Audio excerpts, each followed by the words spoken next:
দুটা নয়, 3টে ট্রফি, হকি চ্যাম্পিয়ন। আমরা শুধু ফুটবল নয়, সর্বক্ষেত্রে আমরা সফল, এবং এই সাফল্য ঈশ্বরীয় সাফল্য। মোহনবাগানের গত 3 বছরে যে সাফল্য হয়েছে এটা ঈশ্বরীয় সাফল্য, এটা সবার সামনেই আছে। এবং অনেক কথা হয়েছিল ট্রফি আসবে না, ক্লাবে কি হচ্ছে,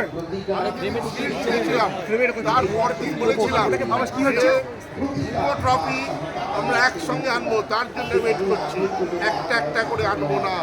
আমি সেদিনই বলেছিলাম, সেটা দুটো করে আমরা দেখিয়ে দুটো ট্রফি আপনাদের সবার সামনে, হকি চ্যাম্পিয়নের ট্রফি আপনাদের সবার এর থেকেও ভালো টিম।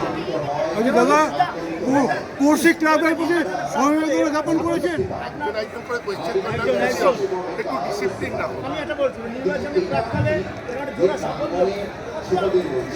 একটা না 3 বছরে আপনি একটা মাপছেন, আপনাকে যা কিছু মাপতে হবে গত 3 বছরের সাফল্য, গত 3 বছরে আপনি সাফল্য ভাবুন, ক্লাবের যে উন্নয়ন ভাবুন।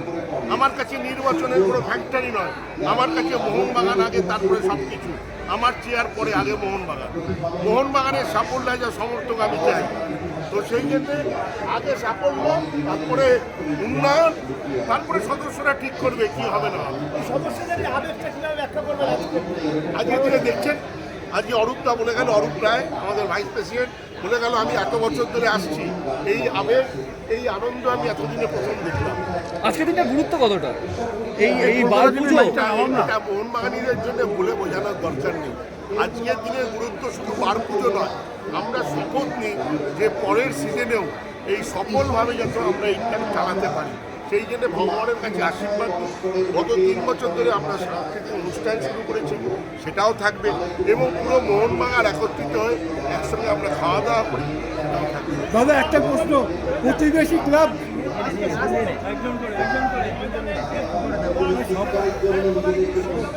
না না, ওরাও আসবে, সাফল্যে আসবে, ওরা বড় ক্লাব, ওরাও ধীরে ধীরে সাফল্যে আসবে। কেন আসবে?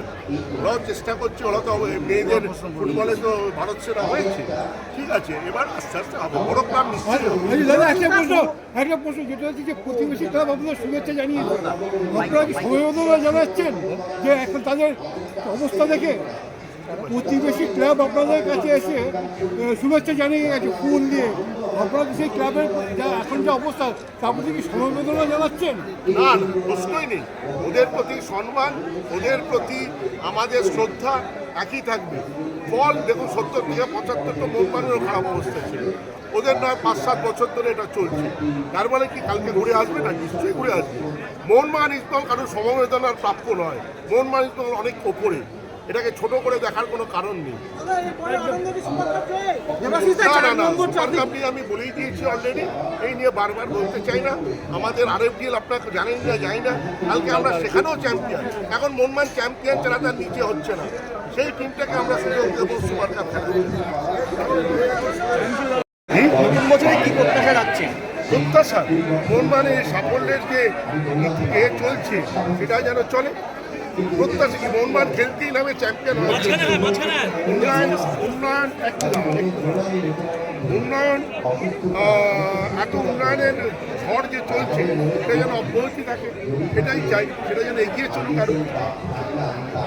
আপনার টেনিয়রে ট্রফি ভাগ্য বলে একটা কথা আছে, সেই ট্রফি ভাগ্য আপনার ট্রফির বাগান হয়ে উঠেছে আপনার টেনিয়রে।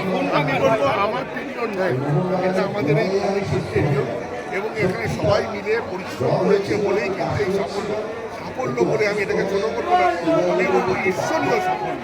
আপনারা ভাবতে পারেন তো 3 বছরে আমরা হকি শুরু করেছি 22 বছর পর, তাদের 2বার চ্যাম্পিয়ন, এখানে হকির ট্রফিও আর চ্যাম্পিয়ন ট্রফি।